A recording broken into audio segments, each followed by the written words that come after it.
Imagine robbing a bank every single week, going to prison and getting out not by a judge's decision, but by your own. This is the story of Forrest Tucker, the inmate who attempted 30 prison escapes and succeeded in 18 of them with unbelievable intelligence.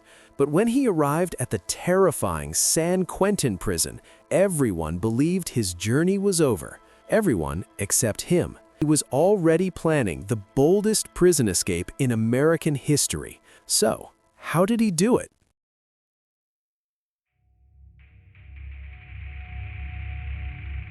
Forrest Tucker's story begins with deep roots in the world of crime. This man left his mark not only as a thief and an escape artist, but as a human being who challenged limits from a very young age. The main reason that pushed him down this path was the absence of a father. His father abandoned him when he was just 6 years old, leaving a deep void in his life. Forrest grew up in a harsh environment that led him to see the law as an enemy and freedom as the ultimate goal. From his teenage years, he began stealing here and there. The first time he was arrested, he was only 16 years old, specifically in 1936, on charges of car theft. He was sent to a juvenile reformatory, a place supposedly meant for rehabilitation, but Forrest saw it as nothing more than a cage. With remarkable boldness, he carried out his very first escape, tying bed sheets together and slipping out through the cell window in a scene that felt straight out of a cartoon. That moment marked the birth certificate of what the world would later know as the escape artist.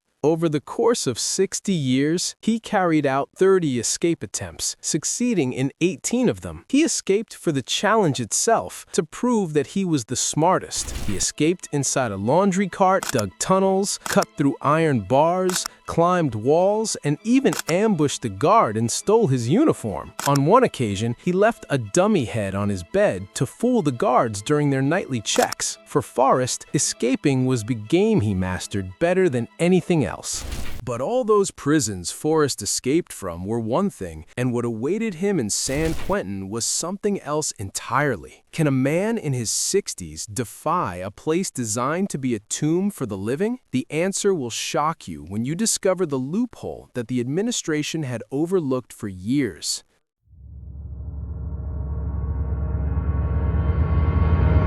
In 1979, Forrest arrived at San Quentin at the age of 59. This prison was no ordinary place. It housed the most dangerous criminals and those sentenced to death. It was surrounded on 3 sides by 6-meter-high stone walls, while the 4th side faced San Francisco Bay. Prison officials were completely confident that the water was an unforgiving guard. The currents were strong, the water was freezing cold, and the guards had orders to shoot immediately at anyone who tried to swim. Despite this tight security, Forrest began analyzing the place. He discovered the presence of an industrial workshop that produced furniture for government agencies. The workshop overlooked the bay direct without any security fence because the administration considered the water to be a sufficient barrier. Forrest decided to play his last card. He wrote a letter of appeal claiming to be an elderly man who simply wanted to spend his time doing something useful. The administration approved his request, and Forrest was assigned to the workshop. There he met John Wheeler, a fellow inmate skilled in escapes, and William McGarka, an old friend from previous robbery operations. The 3 men united around a reckless plan, secretly building a kayak inside the workshop.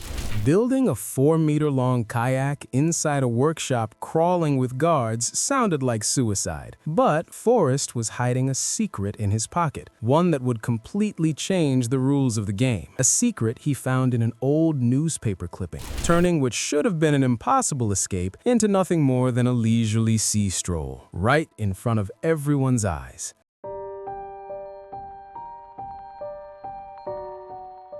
They began gathering wood, formica, and insulating plastic piece by piece. Forrest discovered a golden security loophole. Watchtower number 4 was unmanned due to budget cuts. John started assembling the boat in a remote storage room. He would work for 2 minutes, then step out to make sure the area was clear, while Forrest and William stood watch. They built the kayak in separate parts, and the base, 4 meters long, was the biggest challenge to conceal. While Forrest was flipping through the pages of a newspaper William had stolen to check the weather, he came across a shocking piece of news. On August 9, 1979, a bathtub boat race would take place in the bay. Hundreds of handmade boats painted blue and yellow would fill the waters in front of the prison. They decided to paint their boat in the same colors and dye their prison clothes blue and yellow to blend in as racers. With his trademark irony, Forrest wrote the name Rub-a-Dub-Dub on the side of the boat, after a children's rhyme about three men in a bathtub, a sarcastic message aimed straight at the authorities. On the morning of August 9, they assembled the boat, wrapped it in plastic, and painted it quickly. To move it to the water, they used a supply truck as cover. John drove it slowly, while Forrest and William walked directly behind it, staying completely out of the guard's sight. When they reached the shoreline, they lowered the boat into the water, where it barely stayed afloat under the weight of the three men. Now the boat is ready and the shore lies ahead, but there's one problem they didn't account for. The boat is sinking with all three of them before they even start. At that exact moment, the guard in Tower Number 5 calls out to them. Is this the end? Or will Forrest use his special magic one last time? Their blood ran cold when they heard the loudspeaker ask, "Are you okay?" But William boldly waved to the guard and claimed they were late for the race. The guard believed them and even wished them good luck. They continued paddling with all their strength as water seeped in until they neared the opposite shore. Then they jumped and swam the remaining distance, holding on to the hull until they reached solid ground.